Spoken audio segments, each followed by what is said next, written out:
Come up here. Come here. Come lay by Dad. Come up here. Come lay down. Polly, want to come up here? Apollo. Okay, you can come up whenever you want.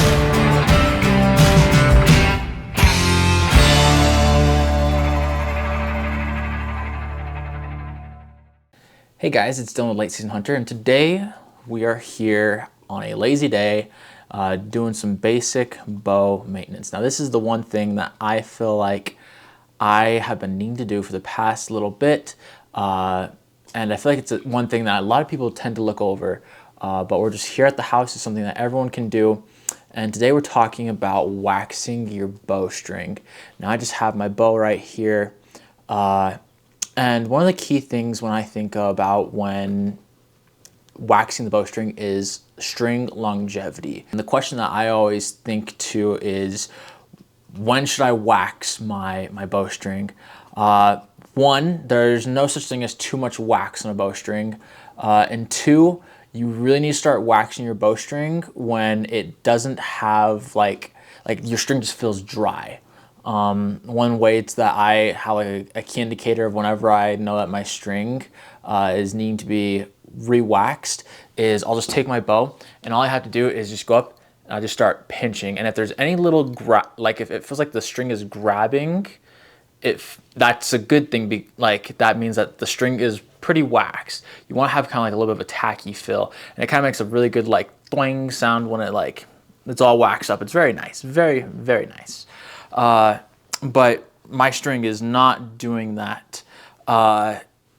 And so, yeah, I know that it's time for me to start waxing. And if the dogs come in and out throughout today, it's because it's lazy day and we're all just hanging out today, huh, boys? But yeah, so what should I wax? Where should I wax? So on your string, there's going to be two parts. You're going to have the main bare string, you can basically see it. The other thing you're going to see is the serving. That's all of the little fine thread that's either wrapped around where your D-loop is or up on the cams. What you don't want to wax is the serving. One of the reasons why you don't really want to wax the serving is because the wax may trap in some dirt and grime, and if your serving is all super waxy, all that wax is just going to get into that serving string. It's going to break it apart and you're going to have to re-serve your string. So what type of wax should I use? It doesn't really matter, just as long as like a bowstring wax. This is the Titan bowstring wax. It's in a little chapstick tube style case. This stuff is great. I usually keep this as a backup in my bag, just in case, like if I'm out and about and I'm walking around and I'm like, okay, I need to have my string quickly waxed, I can just quickly pull this out and just dab along the string and call it good. If I'm ever home or I have a lot of people's strings I need to wax, like, oh, there's my dad's or my friends and mine, this is a really good one. This is just the Boeing textile bowstring wax. I think that's how I pronounce it. But this stuff is really, really good and it will last a long time. I think I've had this one for probably, I think when I was doing archery and whatnot, I think I've probably waxed my string close to maybe 100, 200 times, and there's still tons of wax in this. So don't worry about running out. Plus, I think it's only like $2 or $3 for one of these things, and like I said, it lasts for a long time. But all you're gonna do when you're waxing your string is you're just gonna take, and let me set this down for 2 seconds. So all you're gonna do is just push this out of the tube, and all you're gonna do is you're just gonna take and you're just gonna start going along the string. I'm just going like little increments, just because you're going to rub this in. Let's see, and I just go along the string, nothing crazy, and I'm just gonna get all of where there's bare string. Don't want to really touch the serving a whole bunch. I'll just wipe that off there. Don't want to get in there. If you do get in the serving, it's not the end of the world, but like I said, you just kind of want to stay away from it. Yeah. And then, yeah, it just goes through, Get as much of it as you can, wherever you can, and that's basically it. So from there, all you're gonna do is you're gonna take your finger, or one of the things I used to do is I used to take a piece of leather, just a small little scrap piece of leather, and all you're gonna do is you're just gonna go along the string and you're just going to use your fingers as a little bit of friction. That's gonna warm up the wax. That's gonna start to, I think the phrase is impregnate the string. And you're just gonna go through and you're just gonna take and just rub all of that in. One of the reasons why I really like waxing my bowstring as well is it allows me to kind of like run my fingers along and see like, okay, is there any like imperfections? Is there any sooner than need to be wear and tear on the string?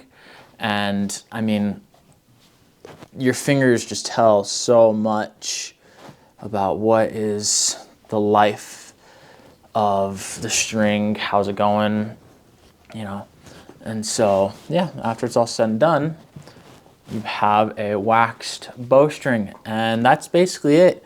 There's one step that not a lot of people do, but I do it because I think it's, you know, kind of a really good way to make sure that there's not a whole bunch of excess wax, because when I think of excess wax, I think of like dirt buildup spots. So all I do is I just get a piece of innards of like a paracord, and I just take, and I've already kind of used this one, I might need to get a new one, but you can use a piece of inner paracord, you can use some thread, dental floss, whatever, but all you're gonna do is you're gonna take, wrap around the string, and I'm just gonna take and just pull along, and all that's gonna do is just gonna take and get off all of that extra wax, all that extra wax buildup.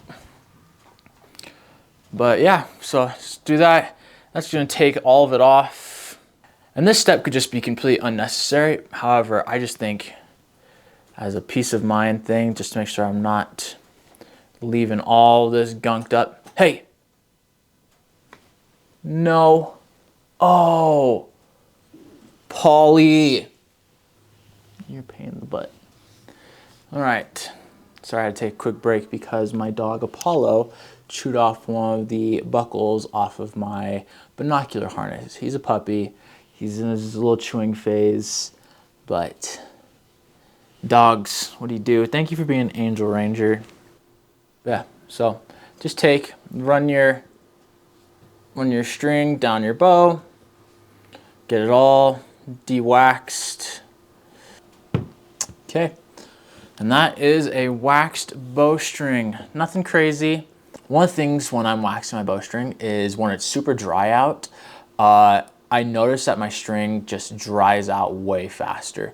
So I don't know if it's the same place for you guys, but if you start to notice your bowstring get a little more like frayy, or it's starting to look like the fibers aren't as, you know, especially like now you can hear it. It's just me snapping my fingers. I don't know if you can hear this. But I know that this string is super waxed. I can just run my finger down it. I'm not feeling any dry spots. But yeah, that's waxing your bowstring. I just really want to show you how simple it is to wax your bowstring. So really just take the time, fill the string, make sure it's all waxed up. You'll really push the longevity of your bowstring. I want to wax this typically every 2 weeks for the amount of use that I put through it. But yeah, wax your bowstrings, take care of your bow, and yeah, go out, shoot, have fun. So yeah, that's the video for today. Really short. I want to do more longer videos, but as the holiday season is upon us, I'm finding it more and more difficult to film. But once the holiday season kind of slows down, it'll be a lot easier. But yeah, that's the video. Go out, wax your bowstring, improve the lifespan of your bow, and call it a day. So yeah, this is Dylan with Late Season Hunter. I'll talk to you guys later. Okay, bye now. Thank you, Ranger. Thank you, Paul.